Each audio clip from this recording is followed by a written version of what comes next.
আল্লাহর একটি নাম পড়ুন, প্রকাশ্য এবং গোপনীয় সম্পদের মালিক বানিয়ে দিবেন।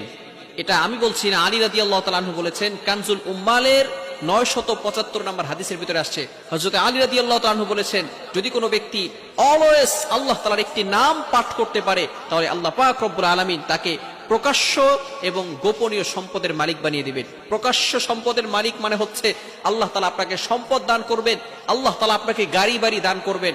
এবং গোপনীয় সম্পদ মানে হচ্ছে আল্লাহ তাআলা আপনাকে সুস্থতার নিয়ামত দান করবেন। আখিরাতে আল্লাহ তাআলা আপনাকে বিপদ আপদ থেকে হেফাজত করবেন। অর্থাৎ যে ব্যক্তি আল্লাহ তাআলার এই একটি নাম পড়তে পারবে, আল্লাহ তাআলা তাকে 4টি পুরস্কার দিবেন। কয়টি পুরস্কার?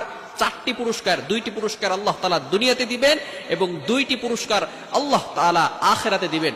দুনিয়াতে যে 2টি পুরস্কার দিবেন, 1 নাম্বার হচ্ছে তার অভাব আল্লাহ তাআলা দূর করে দিবেন। আপনি অভাবে আছেন, কষ্টে আছেন, আল্লাহ তাআলা আপনার অভাব দূর করে দিবেন। আল্লাহ তাআলা আপনাকে কারো প্রতি মুখাপেক্ষী বানাবেন না। একটা কাঁচা মরিচের জন্য আপনি কারো কাছে যাবেন না। যদি আল্লাহ তাআলা আপনাকে সম্মান বাড়াতে চান, 1 নাম্বার হচ্ছে আল্লাহ তাআলা আপনার অভাব দূর করে দিবেন। নাম্বার 2, দ্বিতীয় নাম্বার হচ্ছে আল্লাহ তাআলা আপনাকে সমাজে প্রতিষ্ঠিত করবেন। আল্লাহ তাআলা আপনার ইজ্জত বাড়িয়ে দিবেন, আপনার সম্মানকে বাড়িয়ে দিবেন।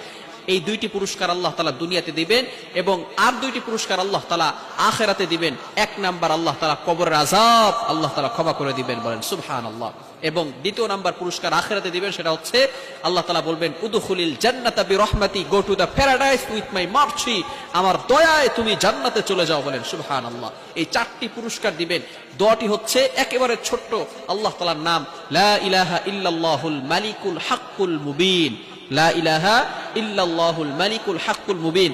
এই নামটা আমরা পড়তে পারবো না? যদি আমরা এই নামটা পড়তে পারি, আল্লাহ তাআলা 4টি পুরস্কার দিবেন, প্রকাশ্য গোপনীয় সম্পদের মালিক বানিয়ে দিবেন। আল্লাহ তাআলা আপনাকে সুস্থতার নিয়ামত দান করবেন, ইজ্জত সম্মান বাড়িয়ে দিবেন, অভাব দূর করে দিয়ে আল্লাহ তাআলা সম্পদের মালিক বানাবেন, সমাজে প্রতিষ্ঠিত করবেন, কবরের আযাব বন্ধ করে দিবেন। কবর হচ্ছে খুব ভয়ঙ্কর জায়গা। মানুষ যখন ইন্তেকাল করবে, মৃত্যুবরণ করার সাথে সাথেই আল্লাহ পাক রব্বুল আলামিন মুসলমানদের জন্য এমন একটা বিধান দিয়েছেন, ওইখানে তাকে দাফন করা হবে, কবরস্থ করা হবে। কবর দেওয়ার পরে যেখানে কোনো গাড়ি নাই, যেখানে কোনো বাড়ি নাই, যেখানে কোনো সাথী নাই, কোনো সঙ্গী নাই, বাতি নাই, কিচ্ছু থাকবে না, মানুষ পেরেশান হয়ে যাবে। যখন সকল মানুষ তাকে দাফন করে চলে যাবে, এমন সময় 2 জন ফেরেশতা মুনকার নাকির আসবে। আসার পরেই তাকে জিজ্ঞেস করা হবে, মার রব্বুকা, তোমার রবকে, ওমা দীনুকা, ওমান নবিয়ুকা, তোমার নবীকে, আতারিফু মান হাদার রাজুল, do you know this person, এই লোকটাকে চিনো? এই 3টি প্রশ্ন করা হবে। যারা এই 3টি প্রশ্নের উত্তর দিতে পারবে, তাদের কবরটাকে আল্লাহ তাআলা জান্নাতের বাগান বানিয়ে দিবেন।